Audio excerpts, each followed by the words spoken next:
Hello America, this is Call of Duty Goddess. Today is March 22nd, 2016. I'd like to do a video about who set up Sheriff Palmer. And it's in reference to this series of videos that I did titled Did Sheriff Palmer Set Up Lavoy and Ammon Part 3, this last one. I first want to thank the person who gave me this information. They have not only given me that information, they've given me much more information. In fact, they have been researching and studying this since it began. And the amount of research that they have done is unbelievable. So I want to show my sincere gratitude to them, although they wish to remain unnamed. I really thank you from the bottom of my heart, unnamed person, and you know who you are. Thank you very much. So let's get started. I'm at the Oregonian here at an article titled Oregon Standoff, Sheriff Stance in Lavoy Finicum Shooting Draws Outrage. And you see this horrible picture of Sheriff Palmer with a gun, and it makes you imagine him at the Finicum shooting where the murder took place, when in reality this was not at the Finicum shooting. This was at a roadblock away from the shooting. So, in this article, which is dated February 9, 2016, by Les Zates, it goes on to talk about the day that Lavoy Finicum was murdered on January 26th, and it talks about the crime scene. But to put this into perspective for what I'm talking about, I'm just going to talk about Sheriff Palmer and what he did that evening. He was at the Grant County building waiting for a meeting to take place, received a call. He became agitated after he received the call.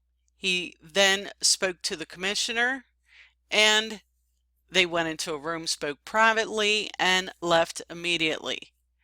They left to go to the murder scene of Lavoy Finicum. They were stopped at a roadblock that was prior to the shooting area. So, this is the only article that I can find this talking about this part here that I'm going to talk about right now. Carpenter said he and Palmer encountered state police setting up a roadblock at the edge of the rural town of Seneca on the highway. Carpenter said Palmer retrieved his shotgun from his patrol SUV when troopers warned that someone was walking toward them with a gun. That turned out to be a photographer from the Oregonian who was carrying a tripod, but photos of Palmer at the scene with his shotgun later triggered rumors in John Day and on social media that Palmer had helped set up the militants for arrest. Now, putting this into perspective, you would think that. Any normal person would when you see all these pictures. And keep in mind, this is the only article or anything that I've seen anything like this. And I would have never have seen this if I hadn't went through all of the complaints. Because all of the complaints were using this article or another article that was written by Les Zates. So, where's the proof that Sheriff Palmer was set up and who did it? Well, right here, Scotta Callister. Does anyone know who she is? I didn't. But this was written on January 27th, the day after Lavoy Finicum's murder. A review of the national news sites this morning shows many posting the photo of Sheriff Palmer working the roadblock on Highway 395. Palmer earlier drew attention for endorsing some of the refuge occupiers' demands, calling them patriots and saying the FBI should leave. Contradiction? Change of heart? A person comments, could his earlier comments have been part of a plan to get them on the road? Scotta Callister replies, oh, like a double agent would be a good spin, but wouldn't make him real popular with his anti-FS friends.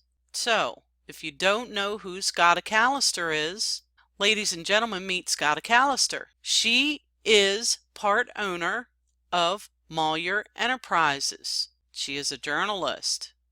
Her husband is Les Zates. You remember him. He's the author of this article titled Oregon Standoff, Sheriff Stance in Lavoy Finicum Shooting Draws Outrage. See? Right here he is. Les Zates.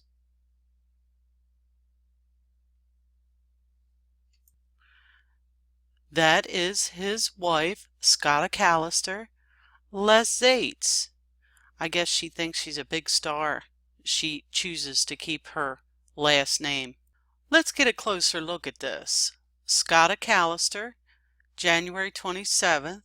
A review of the national news sites this morning shows many posting the photo of Sheriff Palmer working the roadblock on Highway 395.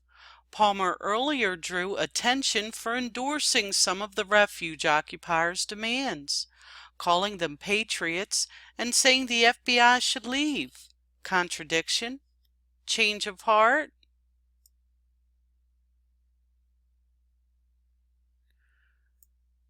Could his earlier comments have been part of a plan to get them on the road?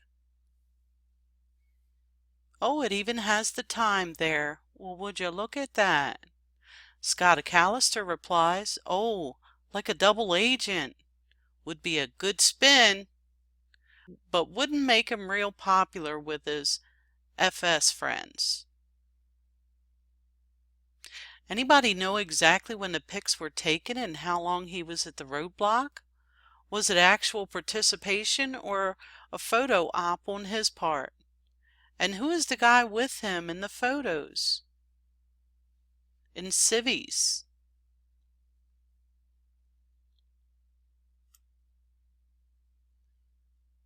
I'll just leave this up here for a minute and let you gaze at it.